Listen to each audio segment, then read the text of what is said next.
উঠনারে জলে কাদা হলো তোমার গোটা ঘর, পা পিছলে পড়ি পাছে চলতে লাগে গো।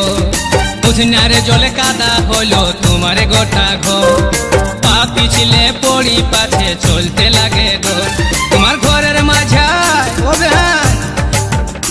তোমার ঘরের